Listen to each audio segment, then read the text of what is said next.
Hello there, and welcome back. My name is Sean Reimer. I don't rhyme. And one thing I think we can all agree we need to do more of in 2026 is read. Read a physical book. I don't think physical books will ever be properly replaced by digital mediums. There's something so integral to the sensory experience of reading a physical book, whether it's the feel and the texture of those pages or the smell of them. I snort books. I really do snort books. People go for cocaine. No. I gotta go for a good novel. That's my real high. Woo! And my favorite genre of books, at least at the moment, and I think going forward, are biographies.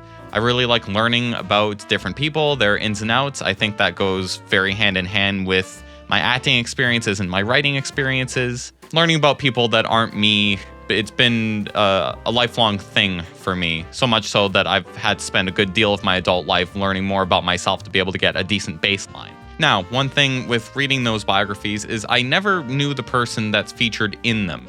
And I never will. A lot of them are either dead or other places in the world or aging, things like that. While I may be the same age as Kurt Cobain when he died, I have no plans on joining the 27 Club to meet him. Kurt, for the love of God, can you please stop sending Courtney letters with your semen?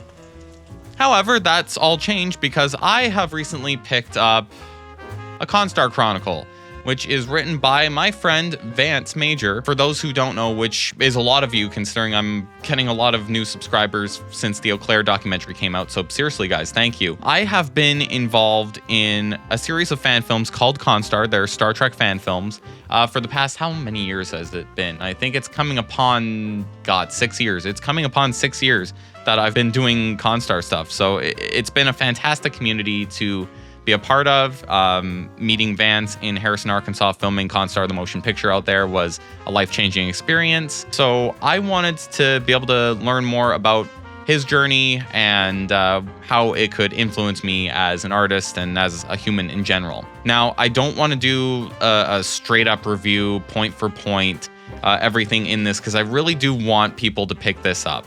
I really do want to promote this, and in a way, it is kind of like reading my friend's diary, and I don't really want to unload that on the internet. I'd rather people pick it up and have a more intimate experience with it, rather than just, oh, he said this about this person, and he did this, and then yada, yada, yada. So I'm going to cover 3 things that I learned, 3 themes in this biography that I really do want to carry over into 2026 and beyond.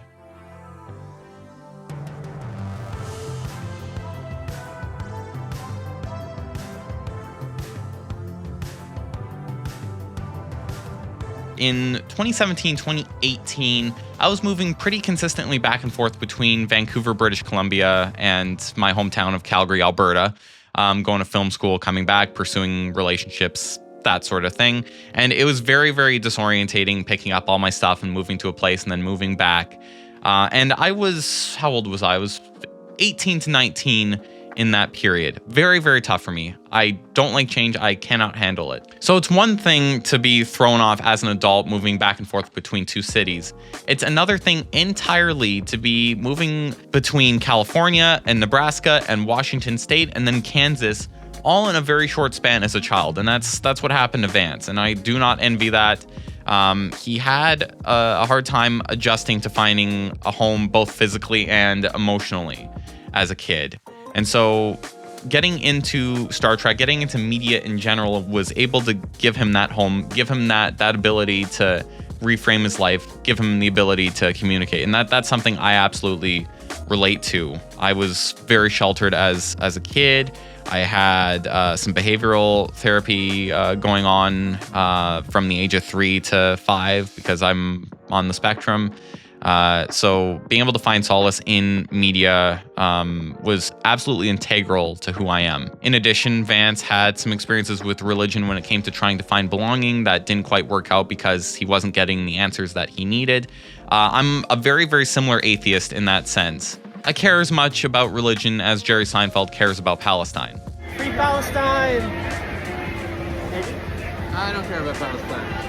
So I think we can all agree, at least me and Vance can, that finding your own belonging that's exclusive to you is more important than any of these cookie cutter solutions, both physically in a home and then whether it be in a community.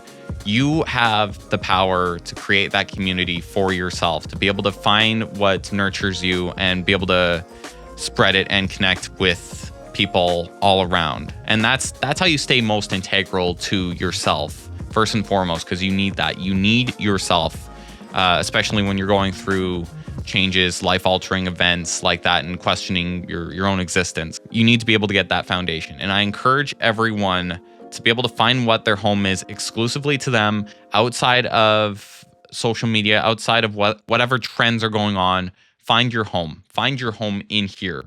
You need to find that.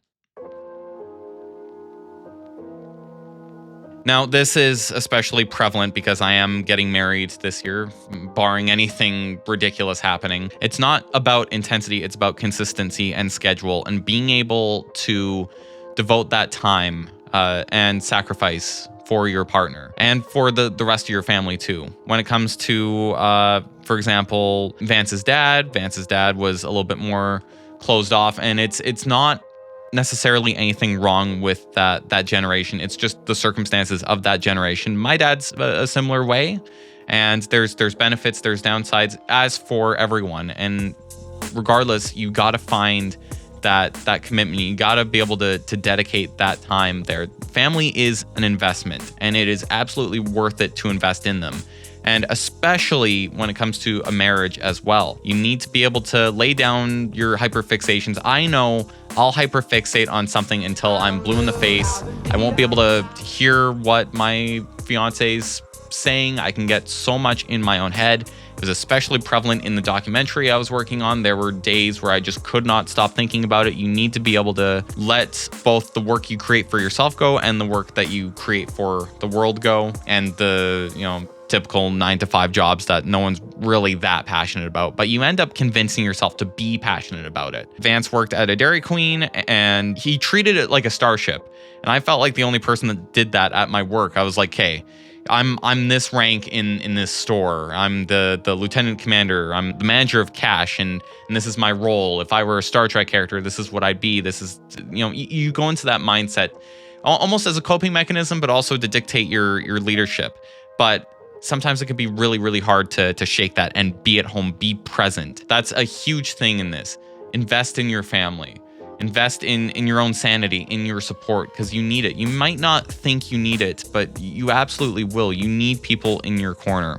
And it's really helped me create that state of mind going home, letting work go, letting these projects that I create go, even though they are so important to me. I need to be able to really grow and nurture that relationship and the relationships around me. I am not better alone. And it took me until this book to really let that sink in and be like, I know I need people. I know I need my sanity, and for people to be in my corner, keep me in check, hold me accountable, and encourage me.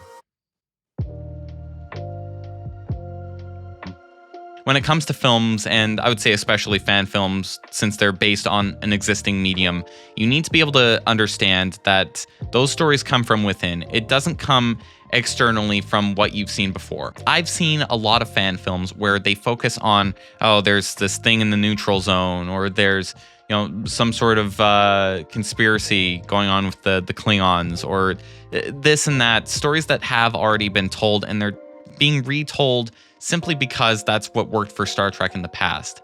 I think you need to build from within you, build from the ground up something that is very, very human, separate from Star Trek, separate from any other medium, and use Star Trek as a vessel rather than it being the captain that dictates everything. Vance goes into a lot of detail about the stories that he has written coming from within, and that's something that I know I've already applied to the films I've created. That's why I'm very, very happy creating things just in the corner here in this office that are scaled back, but come from such a deep place, and something I can really build a world around, to where this doesn't matter. It doesn't matter that I'm not on a bridge. It's about that vessel carrying that story, and that story having something profoundly unique.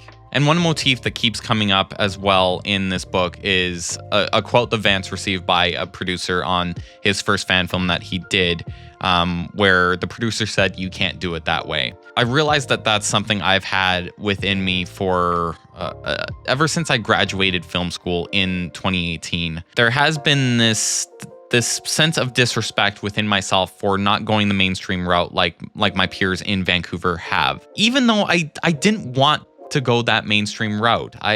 That was the whole point of me moving back here. There are times where I regret that. I see people being successful in the mainstream and I feel like maybe I'd have more respect for myself if I did that. This book taught me that that's bogus. I can absolutely have respect for being able to establish a small following, but a following, and establish some respect from other people in this very, very unique community. And be able to gain that confidence in myself to be able to maybe move towards some other ideas that I wouldn't have been able to otherwise without that confidence, without being able to, discover bits of myself in Sanders, in these stories that I've created. And I've realized as well, we're in a world now where people really are making things for themselves. We don't necessarily need Hollywood anymore. I feel like we've established something so beautiful on the internet, being able to create things for ourselves without chilling out, without necessarily being other people to the point where we lose ourselves. We can start from within and go from there. We live in a world where we don't need permission to create what we create. And that's very, very special. And it's been wonderful being a part of this Constar family, being a part of the fan film community, and being able to tap into parts of my brain that I've been able to plug and play into a lot of different things in my life, a lot of different interests, a lot of different valuable projects to me that I've created.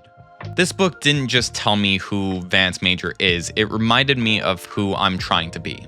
And if you've ever felt like you don't belong anywhere, I think this book will provide a far less cliche retelling of how people in the world, creative minds in the world, can come together and create something small but extremely impactful, much like My Gentleman's Sausage. And I must say, it was really nice reading this and getting to a certain point and having myself mentioned in it, in a paragraph, in terms of how Vance met me, how he came into contact with me.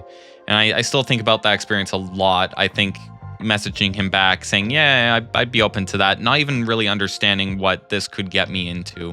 One of the smartest decisions I made ever in my life. And he retells it too from his perspective. So it's really cool to see and be able to feel. Like it's one thing to be able to see visual media, see yourself portrayed in sound and the film grain or the digital sharpness, but it's another to be able to graze your hand upon that text on that page, feel your name, and feel what someone else literally feels about you. And I'm always going to be thankful for that. I'm always going to be thankful for knowing Vance, and now I know him better than ever, and I know me better than ever. I'll leave a link to this down in the description below. Would highly recommend you pick it up. I'm Sean Reimer. I don't rhyme. Thanks for watching.